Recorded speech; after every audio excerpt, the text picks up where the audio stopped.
Morning doctor. Good morning madam. Doctor, எனக்கு கோவம் ஜாஸ்தியாக வருது. இந்த கோவம் அடுத்தவங்களை கஷ்டப்படுத்துதோ இல்லையோ, என்னை ரொம்ப கஷ்டப்படுத்துது. இதுலேருந்து நான் அந்த கோவத்தை விடுறதுக்கு இல்லை குறைக்கிறதுக்கு எனக்கு ஏதாவது கொஞ்சம் ஐடியா கொடுத்தீங்கன்னா எனக்கு ரொம்ப ரொம்ப ஹெல்ப்ஃபுல்லாக இருக்கும்.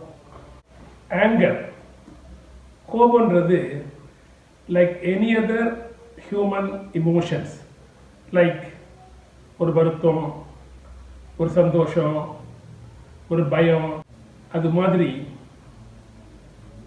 கோபமும் மனிதனுடைய நார்மலான ஒரு மன உணர்வு. கோபம் அவசியம். கோபம் இருந்தால் தான் நிறைய இடங்கள் நம்ம பாதுகாப்பாக்க முடியும்.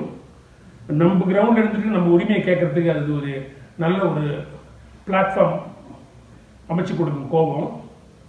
ஸோ கோபம் மனுஷனுக்கு மிக அவசியம். ரௌத்ரம் பழகு பாரதியார். ஆனால் கோபம் அதிகமாகும் பொழுது அல்லது கோபம் அடிக்கடி வரும் பொழுது அல்லது சிலர் போல எப்பொழுதுமே கோபமாக இருப்பது, அது தவறான விளைவுகளை ஏற்படுத்தும். ஸோ கம்மியாக கோவப்படுறது, நியாயமாக கோவப்படுறது நார்மல் தான். அதுக்கெல்லாம் ஒன்றும் நீங்கள் கவுன்சில் பண்ண வேண்டிய அவசியமே கிடையாது. அது ஓகே டாக்டர், அது எனக்கு புரியுது. கம்மியாக கோவப்பட முடியலன்றது தானே என்னோட ப்ராப்ளம். இதுக்கு ஆன்சர் பண்ணணும்னா இப்படி ஆரம்பிக்கிறேன். கோபத்தை நம்ம எப்படி வெளிப்படுத்துகிறோம், எப்படி நம்ம அதை மற்றவங்கள்ட்ட காமிக்கிறோன்றதுக்கு மேஜராக 2 மெத்தட்ஸ் இருக்குது. There are 2 types of anger. One is expressive anger, another is suppressive anger. Expressive angerனா நம்ம கோபத்தை வெளிக்காட்டிக்கிறோம், வெடிச்சிடுறோம், வெடிக்கிற கோபம்னு வச்சுக்கோங்களேன். அடுத்த எக்ஸ்ட்ரீம் எப்படின்னா நம்ம கோபத்தை அப்படியே அமுக்கிக்கிறோம், அமுக்கிற கோபம், அடக்கிக்கிற கோபம், சப்ரசிவ் ஆங்கர். நம்ம ஒரு கான்ஃபரான்டேஷன், ஒரு பிரச்சனை வரக்கூடாது அப்படின்றதுக்காக நம்ம கோபத்தை அடக்கிக்கிறோம். யாராவது கேட்டால் கூட நான் ஐம் ஆங்கிரி, எனக்கு ஒன்றும் கோபம் இல்லை அப்படின்னு சொல்லிக்கிறோம். ஆனால் கண்ணில் தண்ணி வருது, கம்முன்னு ஆயிரும், படுத்துக்கிறோம், குப்புறப்படுத்துக்கிறோம், தூக்கம் வரல, நிறைய விஷயங்களை போஸ்ட்போன் பண்ணுறோம், யாருக்குமே பேச மாட்டோம். அது another way of showing your anger. So there are 2 types, expressive and suppressive. ரெண்டுமே தப்பு தான். நம்ம எக்ஸ்பிரசிவாக இருக்கும்போது கத்துறோம், அடுத்தவங்களை காயப்படுத்துகிறோம், அப்போ அவங்களுக்கும் கஷ்டமாக இருக்குது, நமக்கும் கஷ்டமாக இருக்குது. ஈக்குவலாக சப்ரசிவ் ஆங்கர்லையுமே கோவத்தை உள்ளே அடக்கி வச்சுக்கிறோம். அப்போவே நமக்கு பிபி ஏறுது, பல்ஸ் ஏறுது, நம்மளுடைய ஸ்ட்ரெஸ் ஹார்மோன்ஸ்லாம் கூடுது, உடம்பு கெட்டு போகுது. ஸோ 2 விதமான ஆங்கர் எக்ஸ்பிரஷன்லையுமே நிச்சயமாக நமக்கு லாங் டேர்மில் இருதய நோய் வருவதற்கான ரிஸ்க் அதிகமாகிறது என்பதை ஆராய்ச்சிகள் சொல்கின்றன. பார்த்தீங்களா, நீங்களே சொல்லிட்டீங்க. எக்ஸ்பிரஸ் பண்ணாலும் தப்பு, கம்ப்ரெஸ் பண்ணாலும் தப்பு. ஒன்று வெடிச்சாகணும், இல்லை அடக்கி ஆகணும். ஏதாவது ஒன்று செஞ்சுதானே டாக்டர் ஆக வேண்டியதாக இருக்கு. ஸோ இந்த 2 எக்ஸ்ட்ரீமுக்கு தான் போகணும்னு நீங்கள் சொல்கிறீங்கல்ல, அது முழுக்க கரெக்ட் இல்லை. இதுக்கு நான் ஆன்சர் பண்ணதுக்கு முன்னாடி நான் ஒன்று கேட்குறேன், நீங்கள் ஆன்சர் பண்ணுங்க. நான் போன வாரம் என்னுடைய க்ளோஸ் ஃப்ரெண்ட் டாக்டர், அவருடைய பேர் ஆகாஷ், அவனை கூட்டிகிட்டு பாண்டிச்சேரி போனேன். ரொம்ப வாலு பையன், சேட்டை பையன். போகும்போதே அவங்க அப்பா அம்மா சொன்னாங்க, டாக்டர் இவனை தனியாக கூப்பிட்டு போகிறீங்களே, ஏதாவது சிக்கலை மாட்டிக்க போகிறீங்கன்னு. அதெல்லாம் பார்த்துக்கிறோம்மா ஆகாஷ் அப்படின்னு சொல்லி அவனை ஜாலியாக கூப்பிட்டு போயிட்டேன். பாண்டிச்சேரிக்கு போகிறதுக்கு கிளம்பிட்டோம். சும்மா வளவனூர் தாண்டிக்க முடியாது, குழந்தை சேட்டை ஆரம்பிச்சிட்டான். வயசுன்னா ஒரு 4-5 வயசாக இருக்கும். தாத்தா நான் தான் கார் ஓட்டணும், நீங்கள் ஓட்டுறது எனக்கு பிடிக்கல. எங்கள் அப்பா நல்லா ஓட்டுவார், எங்கள் அம்மா நல்லா ஓட்டுவாங்க, உங்களுக்கு ஓட்டவே தெரியல, நீங்கள் சடக்குன்னு பிரேக் போட்டுருங்க, நான் தான் ஓட்டுவேன்னு பிடிவாதம் பண்ணுறான். நீங்கள் தள்ளிங்க, நான் ஓட்டுறேன், நான் எப்படி ஓட்டி காமிக்கிறேன் பாருங்கன்னு சொல்கிறான். எனக்கு எப்படி அவனை சமாளிக்கனே தெரில. காரை ஓரமாக நிறுத்திட்டேன். யாராவது பார்த்தாங்கன்னா கூட என்னோட அந்த குழந்தைய வச்சுட்டு குழந்தை இப்படி அழுது கரடா பண்ணுது, நம்மளை தப்பாக வச்சுருவாங்கன்னு சொல்லிட்டு நான் டென்ஷன் ஆகிட்டேன். என்ன செய்யன்னு தெரில. அவனை அடிச்சிடலாமா அல்லது அவன் வாயில் ஏதாவது பிளாஸ்டர் போட்டுடலாமா, தூக்கி அப்படியே அவனை பின்னால் பூட்டில் போட்டு அடைச்சிட்டு பேசாமல் திரும்பி போயிடுவோமா அப்படின்னு தப்பாக என் மனசு யோசிக்குது. இல்லை ஒருவேளை அவனே ஓட்ட விட்டு கொஞ்சம் பார்ப்போமே எப்படி தான் ஓட்டுறான்னு, அது ஒரு ரிஸ்க் எடுக்கலாமா அப்படின்னு நினைக்கிறேன். இந்த 2ல் நான் எதை செஞ்சுருக்கேன்னு நினைக்கிறீங்க மேடம்? சொல்லுங்க பார்ப்போம். இதே டாக்டர் பைத்தியகாரத்தனமா இருக்கு. குழந்தைய தூக்கி எப்படி பூட்ல போட முடியும்? இல்லை அவனை எப்படி ஓட்ட சொல்ல முடியும்? அடல்ட் நீங்கள் தானே வண்டி ஓட்டணும். அவன் அப்படி வம்ப பண்ணானா அவனை பக்கத்தில் உட்கார வச்சுக்கிட்டு ராஜா கண்ணுன்னு சொல்லி அவனை தாஜா பண்ணி அவனை வேணும்னா அவன் ஓட்டுற மாதிரி அவனை ஸ்டியரிங்கை பிடிச்சிக்க சொல்லிட்டு அவன் லெஃப்டில் நீதான்ப்பா லெஃப்டில் போக சொல்கிறேன், நீ தான் ரைட்டில் போக சொல்கிறேன்னு சொல்லி அவன் போக்கில் போகிற மாதிரி நம்ம அவனுக்கு ஒரு பாவலா காமிச்சிக்கிட்டு அவனை நீ தான் பண்ணுற அப்படின்னு சொல்லிட்டு எங்கே போகணும், எந்த ஸ்பீடில் போகணும் நீ சொல்லு அப்படின்னு சொல்லி அவனை ஓட்டுற மாதிரி அவனுக்கு ஒரு பாவலா காமிச்சு அடல்ட்டு நீங்கள் தானே டாக்டர் ஓட்டணும், அவன்கிட்ட எப்படி வண்டியை கொடுக்குறது? அவன் எப்படி வண்டி ஓட்டுறது? அவனை தூக்கி எப்படி பூட்டில் போடுறது? அவன் ஓட்டுற மாதிரி நம்ம தான் வண்டி ஓட்டி ஆகணும். You got the point. So instead of going to the two extremes, the expressive anger or the suppressive anger, வெடிக்கவும் வேணாம் அமுக்கவும் வேணாம், there is a way in between. அது பேர் தான் assertive anger. Assertive anger. Assertive anger. Assertive angerனா என்ன doctor? Assertion அப்படின்னா is a combination of control and confidence. நீங்க வந்து ஒரு கட்டுப்பாட்டுக்குள்ள எல்லை மீறாமல் சரியான அளவிலே உங்களுடைய உணர்வுகளை வெளிப்படுத்துகிறீர்கள், ஆனால் தன்னம்பிக்கையோடு அதை செய்கிறீர்கள். So you express your anger in a controlled fashion with a lot of confidence in you, with confidence. So அந்த கண்ட்ரோல் அண்ட் கான்ஃபிடன்ஸ் ரெண்டும் சேரும் பொழுது நீங்க நல்லா கம்யூனிகேட் பண்றீங்க, நல்லா எக்ஸ்பிரஸ் பண்றீங்க, சுருக்கமா சொல்லப்போனா நல்லா பேசுறீங்க, உங்களுடைய உணர்வுகளை வெளிப்படுத்துறீங்க. ஆனா அதுக்கு ஈக்குவலா எதிரில் இருக்கவங்க பேசுறதையும் கேட்கறீங்க. So control, confidence, you talk and also you listen.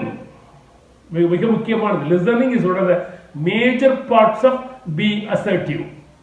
இந்த 4 பேசிக் குவாலிட்டிஸையும் நீங்க கத்துக்கிட்டீங்கன்னா, அஞ்சாவது ரியலாவே அந்த ப்ராப்ளத்தை சால்வ் பண்றது, ரியலாவே அந்த சிச்சுவேஷனை ஈஸ் பண்ற அந்த டைரக்ஷன்ல உங்களுடைய நடவடிக்கைகள் இருக்க வேண்டும். அப்போ அந்த ப்ராப்ளத்தை எப்படி சால்வ் பண்றது, அடுத்தவங்க ஷூல நம்மளை போட்டு அவங்களுடைய ஆர்குமெண்ட்ஸ் என்ன, நம்ம ஆர்குமெண்ட்ஸ் என்ன, நம்மளுடைய உணர்வுகளை நம்ம வெளியே காட்டுப்படுத்திருக்கிற நல்ல அமைதியான முறையில் சொல்லும் பொழுது, நான் கோபமாக இருக்கிறேன், I am upset, I am angry because of what you have done அப்படின்னு அவங்கள குறை சொல்லாம நம்முடைய உணர்வுகளை மட்டும் வெளிப்படுத்தணும், அடுத்தவங்களுடைய உணர்வுகளை புரிஞ்சுக்கணும். இந்த மாதிரி அசர்ட்டிவா நீங்க அந்த கரெக்ட் டைரக்ஷன்ல டிராவல் பண்ணும்போது எதிர இருக்கவங்களுமே நம்ம லெவலுக்கு அவங்களுமே இறங்கி வந்து அவங்களுமே இதே மாதிரி ஒரு கண்ட்ரோல், ஒரு கான்ஃபிடன்ஸ் ஃபேஷன்ல சொல்லும் போது நம்ம அந்த சிச்சுவேஷன் ஈஸியா ஃபிசில் அவுட் ஆயிடும். இதுதான் the trick of being assertive. Doctor, இந்த அசர்ட்டிவ் ஆங்கர் பற்றி நல்லா கிளியராக எக்ஸ்பிளைன் பண்ணீங்க, அது எனக்கு புரியுது. பட் முழுசாக நான் ப்ராக்டிஸ் பண்ணி அதை எக்ஸிக்யூட் பண்ணுறதுக்கு it will take time doctor. அதுக்குள்ளே நான் இப்போ இன்னைக்கு நாளைக்கு நான் அந்த மாதிரிலாம் கோவப்படாமல் இருக்கிறதுக்கு குயிக்காக நான் அதை வந்து அந்த ப்ராக்டிஸ் மோடுக்கு வர்றதுக்கு ஏதாவது எனக்கு ஒரு டிப்ஸ் கொடுங்க டாக்டர். நீங்க சொல்றது புரியுது. அதாவது லாங் ரன்ல வந்து பீயிங் அசர்ட்டிவ், பீயிங் எக்ஸ்பிரஸிங் ஒரு anger in assertive fashion is best method அப்படின்னு தெரிஞ்சா கூட அன்னன்னைக்கு கோவத்தை வந்து ஒரு குயிக் ஃபிக்ஸ் மாதிரி, ஒரு ஜுரத்துக்கு ஒரு பேராஸ்டமால் போடுற மாதிரி டக் டக்குன்னு எப்படி சரி பண்றதுக்குன்னு நிறைய விஷயங்கள் வரிசையா இருக்குது. அதை கொஞ்சம் சுருக்கமாக சொல்றேன். அதுக்கு என்ன செய்யணும்னா, முதல்ல வந்து கோவம் வந்த உடனே பேசக்கூடாது, கொஞ்சம் டைம் எடுத்துக்கணும். உடனே வார்த்தையை விட்டுறக்கூடாது, அல்லது உடனே ஃபோன் பண்ணிடக்கூடாது, அல்லது உடனே நீங்க டைப் பண்ணி வாட்ஸ்அப்ல மெசேஜ் கோவமா அனுப்பிச்சிடக்கூடாது. டேக் சம் டைம், கொஞ்சம் நேரம் வெயிட் பண்ணுங்க. ஆறுவது சினம். கொஞ்சம் வெயிட் பண்ணிட்டு அப்புறம் கொஞ்சம் நார்மலுக்கு வந்த பிறகு அப்புறம் யோசிச்சு பேசுங்க. இதுலயே உங்களுக்கு 50% ப்ராப்ளம் சால்வ் ஆயிடும். ரெண்டாவது, இந்த மாதிரி கோபமான சூழ்நிலைகள்ல நேரத்தை வாங்குது, பையிங் டைம். நான் சொல்றாங்க 15 மினிட்ஸ் கழிச்சு நீங்க திரும்பி அதே டாபிக் எடுத்தீங்கன்னா இவ்வளவு கோபம் வரவே வராதான். ஏன்னா ஆரம்பத்தில் வந்து நமக்கு அந்த ஃபைட், ஃபிளைட் ஆர் ஃப்ரீஸ் அப்படின்ற அந்த எமர்ஜென்சி ரெஸ்பான்ஸ், அந்த 15 மினிட்ஸ் கழிச்சு வர ரெஸ்பான்ஸ் வந்து அந்த லெஃப்ட் சைடு ஆஃப் த பிரெயின்ல வர அந்த லாஜிக்கல் அல்லது ஒரு ரேஷனல் அப்ரோச் அப்படின்னு சொல்றாங்க. அந்த அந்த நேரத்தில் வந்து நம்ம கொஞ்சம் ரிலாக்ஸ் ஆக கற்றுக்கலாம். ஏற்கனவே ரிலாக்ஸேஷன் மெத்தட்லாம் கற்று வச்சிருக்கணும், அதை நம்ம இந்த நேரத்தில் நம்ம வந்து ப்ராக்டிஸ் பண்ணணும். Like taking deep breath and letting out a deep exhalation. அது நல்ல ஒரு ஆழமாக மெல்ல மூச்சு விட்டு மெல்ல மூச்சு வெளியே விடுறது, அந்த மாதிரி விஷயங்களை செய்யலாம். அல்லது சில பேர் ஏற்கனவே வந்து சில வார்த்தைகளை கற்று வச்சிருப்பாங்க. I will not be angry are being angry will not help me அப்படின்னு ஏதாச்சும் நல்ல ஒரு பஞ்ச் லைன் ரெடி பண்ணி வச்சு அந்த லைனே நம்ம அடிக்கடி சொல்லி பார்த்துக்கலாம். நான் கோவம் இருக்க மாட்டேன், அது கோவம் வந்து என்னை அழிச்சிடும், நான் கோவப்பட நான் வந்து அசர்ட்டிவாக இருப்பேன் அப்படின்னு நம்மளே ஒரு செல்ஃப் ஹெல்ப் மெத்தட், நம்மளே கொஞ்சம் செல்ஃப் மோட்டிவேட்டிங் வேர்ட்ஸை சொல்லி பழகிக்கலாம். அல்லது ஒரு கோவம் ரொம்ப எஸ்கலேட் ஆகும்போது டக்குன்னு வெளியே ஒரு வாக்கிங் போயிட்டு வந்துடலாம்.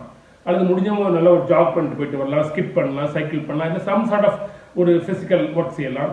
அல்லது ஒரு ரொம்ப ஸ்ட்ரெஸ்ஃபுல்லான பீரியடில் நடுவில் ஒரு டைம் அவுட் எடுத்து ஒரு 5 நிமிஷம் 10 நிமிஷம் அமைதியாக இருந்து வந்தால் கூட போதும். இந்த மாதிரி ஏதாவது சில ட்ரிக்லாம் செய்யலாம். அல்லது சில நேரத்தில் வந்து கோபம் வரப்போகுதுன்னு நமக்கு தெரியும் போது அந்த நேரத்தை நம்ம ஏற்கனவே கணிச்சு, ஃபார் எக்ஸாம்பிள் என் பையன் நீங்கள் ஸ்கூல் முடிஞ்சு வருவான், வந்தவுடனே எனக்கு அவனுக்கு ஒரு பிரச்சனை வரும் அப்படின்னு தெரிஞ்சு போச்சுன்னா அதுக்கு முன்னாடி அவன் என்ன பேசுவான், நம்ம என்ன பேசுறது ரிஹர்சல் பண்ணி கூட நம்ம அதை கொஞ்சம் ஈஸ் அவுட் பண்ண ட்ரை பண்ணலாம். அல்லது கொஞ்சம் ஜோக் அடிச்சு ரியல் ஹியூமரையே யூஸ் பண்ணி கூட அந்த சுச்சுவேஷனை ஈஸ் அவுட் பண்ணலாம். ஆனால் ரியல் ஹியூமராக இருக்கணும், சர்க்காஸ்டிக்காக கொஞ்சம் நையாண்டித்தனமாக சொல்லி அவன் மனசை புண்படுத்தக்கூடாது. Okay doctor, thank you doctor. கோவமே வராமல் இருக்கிறதுக்கு பேசிக் டெக்னிக் எதுவும் இருக்கா doctor? This is a really good question. அதாவது அசர்ட்டிவாக நம்ம ஆங்கரை எக்ஸ்பிரஸ் பண்ணுறது அல்லது ஒரு குயிக் ஃபிக்ஸ் மெத்தடில் டக்கு நிறைய விஷயங்கள் செஞ்சு அன்னன்னைக்கு சமாளிக்கிறதெல்லாம் விட பேசிக்காக நம்ம ஏன் கோவப்படுறோம், நம்ம கோவத்துக்கு என்ன காரணம்னு சொல்லி நம்ம கொஞ்சம் நம்ம உள்மனசையே கேட்டு அதை சரி பண்ணிக்கிட்டா அதுதான் காக்னிட்டிவ் ரீஸ்ட்ரக்சரிங் அப்படின்னு சொல்கிறாங்க. இதான் ரியலாக பேசிக். இதை நம்ம இந்த பாயிண்ட் நல்லா புரிஞ்சுக்கிட்டா ஈஸியாக நம்ம we can come over anger. For example இப்போ நானே என்ன கேட்குறோம், நம்ம ஏன் கோவப்படுறோம், நமக்கு ஏன் கோவம் வருது, நம்ம உள் மனசு என்ன கேட்குது, நம்ம கோவத்துக்கு என்ன காரணம், நமக்கு உரிய மரியாதை தர நினைக்கிறோமா, அல்லது நம்ம எல்லாமே நியாயமாக நடக்கணும்னு நினைக்கிறோமா, அல்லது எல்லாமே கரெக்டாக நம்ம நினச்சா மாதிரியே நடக்கணும்னு நினைக்கிறோமா அப்படின்னு நம்ம எங்கேயோ நம்மளுடைய தாட் ப்ராசஸில் ஒரு ஃப்ளா இருக்கும். ஃபார் எக்ஸாம்பிள் உதாரணமாக எல்லாம் கரெக்டாக இருக்குன்னு நினைக்கிறவங்களுக்கு அடிக்கடி கோவம் வரும். ஏன்னா எல்லாம் கரெக்டாக இருக்கவே முடியாது, போல அவங்களே கரெக்டாக இருக்க முடியாது. இப்போ நானே கரெக்ட் இல்லை, ஆனால் எல்லாம் கரெக்டாக இருக்கணும், எல்லாம் கரெக்டாக இருக்கணும்னு நினச்சா எப்படி இருக்க முடியும்? ஸோ அடுத்தவங்களுக்கு கரெக்டாக இருக்க மாட்டாங்க, நானும் கரெக்டாக இருக்க மாட்டேன், நான் எதிர்பார்த்த மாதிரி நீங்கள் இருக்க மாட்டீங்க, நீங்கள் எதிர்பார்த்த மாதிரி நான் இருக்க மாட்டேன், நம்ம எதிர்பார்க்கிற மாதிரி உலகம் இருக்காது. ஸோ இந்த either it should be a black or either it should be white, அந்த மாதிரி ரெண்டு எக்ஸ்ட்ரீம் இல்லாமல் நடுவில் ப்ரௌனாகவும் இருக்குன்றதை நம்ம எல்லாம் கரெக்டாக புரிஞ்சு, இது ஒன் ஆஃப் த எக்ஸாம்பிள்ஸ் புரிஞ்சு நம்முடைய அந்த தாட் ப்ராசஸை, நம்முடைய மென்டல் ஆட்டிடியூடை, நம்ம பிரச்சனைகளை அணுகக்கூடிய அந்த மனோபாவத்தை மாற்றிக்கொண்டால் பெருமளவிலே நம்முடைய அடிப்படை தாட் ப்ராசஸ் மாறும் பொழுது கோபம் வரக்கூடிய அந்த ஸ்பீடே குறைஞ்சிடும். அது இல்லாமலேயே நம்ம வந்து நிறைய நம்ம இப்போ கோவப்படும் பொழுது நம்மளே கொஞ்சம் அது ஜாலியாக ஒரு ஹியூமரஸ் சென்ஸில் நம்மளை பார்த்தாலே நம்ம ஏன் இப்படி கோவப்படுறோம், நம்ம என்ன பெரிய ராஜாவாக எல்லாம் கரெக்டாக இருக்குன்னு நினைக்கிறோம், நம்ம என்ன பெரிய ஒரு பெரிய சூப்பர் பவராக நம்ம எல்லாரையும் ஏறி மிதிக்கணும்னு நினைக்கிறோமே அப்படின்னு நினைக்கிறோம். நம்ம யாரையுமே ஒரு அசர்ட்டிவாக இருக்கும்போது நம்ம யாரையுமே ரொம்ப டிமாண்ட் பண்ண மாட்டோம், நம்ம யாரையும் கண்ட்ரோல் பண்ண நினைக்க மாட்டோம், ஈக்குவல் ஸ்டேஜில் வச்சு ஈக்குவல் லெவலில் பேசிகிட்டு இருப்போம். அது ஒன்று. அடுத்தது வந்து நம்ம எல்லாரையும் அதிகமாக நேசிக்க கற்றுக்கணும். the more we love, the less we may become angry. That's a real basic truth. மன்னிக்க கற்றுக்கொள்ள வேண்டும், மற்றவங்களையும் மன்னிக்கணும், நம்மளையும் மன்னிச்சுக்கணும். ஸோ ரியலாக எல்லாருமே நேசிக்க ஆரம்பித்து எல்லாரையுமே நம்மளையும் மன்னிச்சு மற்றவங்களையும் மன்னிச்சு நம்ம பேசிக்காக நம்மளுடைய மென்டல் ஆட்டிடியூடை மாற்றி நம்ம அசர்ட்டிவாக நம்ம கரெக்டாக நம்மளுடைய எக்ஸ்பிரஸ் பண்ண கற்றுக்கிட்டா நிச்சயமா இந்த கோவன்ற இந்த ஒரு பெரிய கஷ்டத்துலேருந்து நம்ம விடுபடுறதுக்கு நிறைய சான்ஸ் இருக்குது. ரொம்ப ரொம்ப தேங்க்ஸ் டாக்டர். இவ்வளோ தூரம் நீங்கள் வந்து எனக்கு கோவத்தை கண்ட்ரோல் பண்ணுறதுக்கு ஐடியா சொன்னதெல்லாம் எனக்கு இப்பயே கோவத்தை விட்டா மாதிரி ஒரு ஃபீல் ஆகுது.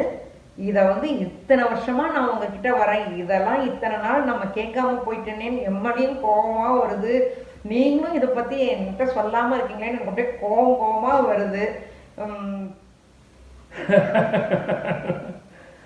வணக்கம்.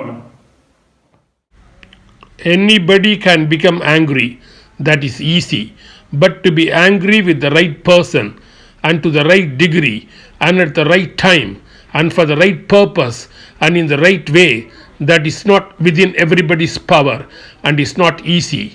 Aristotle.